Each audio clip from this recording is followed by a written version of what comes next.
পাইছিলোঁ, একো এটা নাই। মানুহটো সোনকালে মৰিলে। মই এতিয়া ভাবিলোঁ পেঞ্চনৰ টকাকেইটা ঘৰটো বনালোঁ, পকী কৰিলোঁ। ভাবিলোঁ ইয়াতে ওখ মোৰ ঘৰে নেকি। তেতিয়াও যিমান ওখ হোৱাৰ পিছতো ঘৰৰ ভিতৰত পানী সোমাই এঘণ্টাৰ ভিতৰত এতিয়া টিঙৰ ওপৰত পাইছেহি। মই টিঙৰ ওপৰতে উঠি আছোঁ আৰু নিৰাপদকৈ।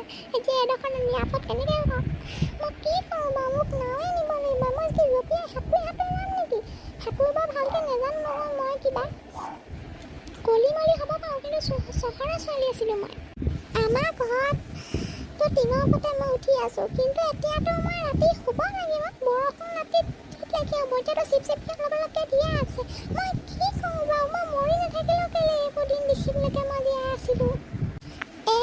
মোৰ গাঁৱৰ ভিতৰত চবতকৈ বেছি ভাল আমাৰ মামণিহঁতৰ ঘৰৰ লগতে। মামণি অকণমান ভাল পাওঁ দেই মানুহজনী। তাহাঁতৰ ঘৰৰ ওপৰতে বহি থাকোঁগৈ আৰু তাহাঁতৰ ঘৰলৈকে যাওঁগৈ, তাহাঁতৰ ঘৰতে নিৰাপদকৈ থাকোঁগৈ। নহ'লে বেলেগকৈ নিৰাপদকৈ থাকিবলৈ একোৱেই জেগা নাই। নব টিঙৰ ওপৰত বহি থাকিব নালাগে। টিঙৰ ওপৰৰ পৰা কেকু জেকুকে নামি আহি আমাৰ ঘৰলৈকে যাওঁ ব'লক। মামণিয়ে আপোনাৰ কথা কৈয়ে আছে অথনিৰ পৰা। আপোনাৰ গৰু চৰু চিন্তা কৰি নাথাকক, ঘৰ বাৰী কি হয় হ'ব এতিয়া। ব'লক নিৰাপদকৈ থাকিব আমাৰ ঘৰৰ ওপৰত। মই নাও লৈ আহিছোঁ আপোনালোকক নিবলৈ। বলা ললিত, এই দুখৰ সময়ত আহি সহায় অকণমান কৰিলা বহুত তুমি। নব আহক ঘৰলৈ আহক, জল্দি আহক, পানী সোঁতটো বাঢ়ি আহি আছে। তুমিনো চটৰ ওপৰত কেলৈ বহি আছা? ভিতৰলৈকে যোৱাচোন, যোৱা, পৰিবা জানা নাই? মই ওপৰৰ পৰা চাই আছোঁ গোটেই মানুহখিনি, গোটেই মানুহখিনি সেই আমাৰ সেইফালে ট্ৰেইন ষ্টেচনৰ ফালে শিবিৰ পাতিছে হয়। ট্ৰেইন ষ্টেচনতো পানী বাগৰিছে। কোনোবা আমাৰ ঘৰলৈ অহা কথা আছে, তাকে চাই আছোঁ কোন আহিছে কোন নাই আহে। পেহী জল্দি আহক, পানী পৰিলে উঠি যাবগৈ নহ'লে। ছোৱালী তইনো কেলৈ আহিব লাগে বাৰু? এতিয়া ভাইৰক তোক দেখিলে ভাইৰে পুকুৰলৈ আহিব, তাৰপৰা এনেকৈ গোটেই কাজিয়া লাগিবি, তাৰপৰা পৰিবি মৰিবি। যাচোন ভিতৰলৈকে যা।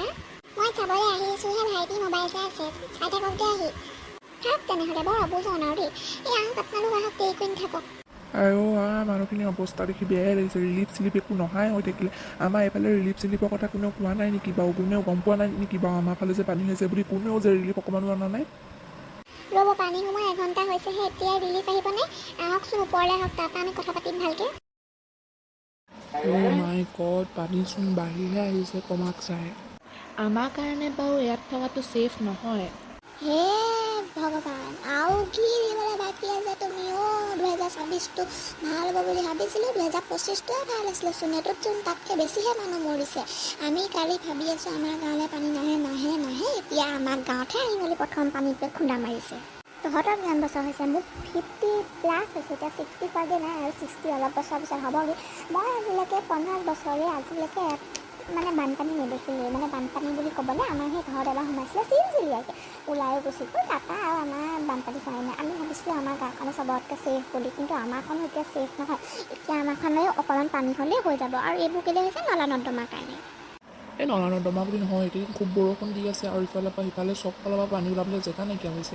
নলা নৰ্দমা বুলি নহয় বাৰু, হয় বাৰু নলা নৰ্দমাৰ কাৰণেও, কিন্তু তাৰ আৰু এটা চাবলৈ গ'লে আমাৰ এই পথাৰ চথাৰ চব পানী ভৰ্তি হৈ গৈছে। বেলেগৰ পানীবোৰে ওলাই যাব নোৱাৰিছে, সেইকাৰণে আমাৰ পানীবোৰ ওলাই গৈছে।